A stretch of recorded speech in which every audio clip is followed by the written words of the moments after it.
can't just run away from your problems, Indiana. Part-time. A new Indiana Jones game. Oh my god, when was the last time we had an Indiana Jones game? Lego Indy 2. Back in 2009, my god. I remember playing that with my little brother. With the new movie that came out last year, I say between that and, 15 years since the Lego game, it's a good time to try whether to see an Indiana Jones game would do in today's market. Given the huge success of the Uncharted franchise, there's definitely an interest in the public eye for something along that historically based action adventure field. I know I'm down. I'm not expecting an Uncharted 5 anytime soon, at least I hope not. I think Part 4 was a great bookend for Nathan Drake's story. But now, we've got Indy coming to PC and next-gen consoles. Man, I am so hyped to play this on my PS5.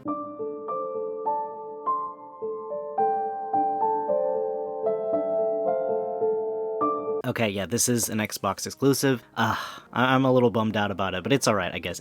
It's about time Xbox added some more, enticing exclusive to their lineups anyways. Even if I may not be able to play this right off the bat, I'm really hoping this does turn out to be a smash success. Honestly, I really, really do. When it comes to the Indy franchise for films, we've pretty much reached the end of the run here. It makes sense that the next phase for this series would transition to video games, with the last two movie entries for the franchise still being pretty divisive among fans. I can't help but compare this to how Star Wars has been finding its success contrast to their films. There haven't been any attempts at a new Indy television series from what I've heard, but that's subject to change, who knows. Indiana Jones and the Great Circle is set in 1937, which is a year following the events of Raiders of the Lost Ark. Based on the trailer we got a couple days ago, the main premise seems to be uncovering the mystery behind the aforementioned Great Circle. The basis is this connection between several major ancient historical monuments around the globe, which at least according to what I could find seems no more than that, so a semi-conspiracy theory that this has any actual significance. But honestly, who cares? That's a perfect premise for an Indiana Jones story. I'm really excited to see what they come up with to fill in the blanks. Definitely some secret societies involved, and of course, that sweet temptation of an abundance in treasure, either literally or by some secret hidden knowledge that we know. Inevitably, will be washed away through the actions of the story, but that's fine. It's about the journey. You know how these stories go. Indy and the Great Circle is being developed by, no, not Naughty Dog, not Ubisoft either, although that would be a good guess. Nope, not even close. Nope, it's by Machine Games. Remember them? If you were a fan of the Wolfenstein games, then you should. Yeah, a studio most known for its hyper-violence and incredibly entertaining first-person shooter games is heading this project. And I mean, I'm not really complaining. I'm not even worried, honestly. When it comes to gameplay, I feel pretty confident that they're going to make this feel amazing. And probably the biggest talking point about this trailer is that the gameplay seems to be mostly in first person. And with the success of the Uncharted games and how similar in premise those were to Indiana Jones, I can understand why people were probably hoping for this to look the same way. But what's really interesting is that this will be more of a hybrid kind of thing going on. When it comes to movement and certain set piece moments, it looks like the game will transition into third person. For the parkour sections, I think that'll work great. And Machine Games excels when it comes to the gunplay. Now, I'm hoping this will have more puzzle solving and exploration than combat, but it's a game, and honestly, Indy's body count is pretty high, nothing compared to this fucking maniac.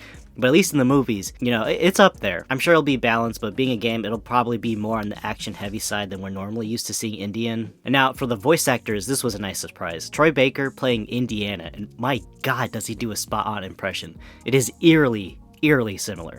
Thousands of years of humanity's thoughts and beliefs. You think it happened? It's a long way to Delhi.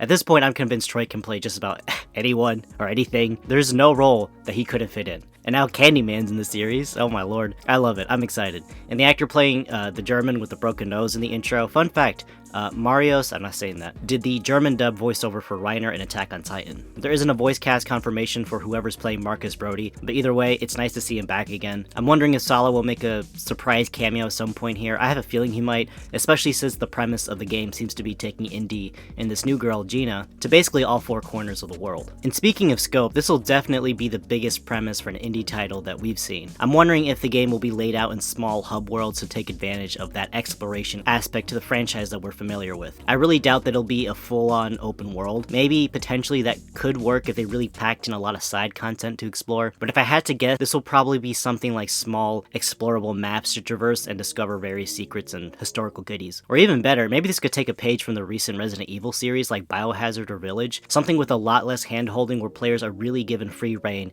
to figure out how to progress through these ancient sites. It could be a fun concept to explore within this world, and there's totally room for some horror elements too. God knows feels the originals had their fair share of body horror. But even if this is a stripped down, very linear experience, they seem to really be nailing the tone of what the original Indiana Jones movies had. And with a gripping mystery to string us along for the ride, that's really the core to what fans would really hope to come out of this project. Even if I may not be able to access this on day one, I am very, very excited to see how this turns out. And I honestly hope this works out for the best. It'd be really neat if this could be like the spiritual addition to the movie, similar to how the 2009 Ghostbusters game was. Good story, fun action, fun ride, just fun. Just make this fun and we'll be happy. That's all we're looking. Doesn't have to be complicated. Indy's not complicated.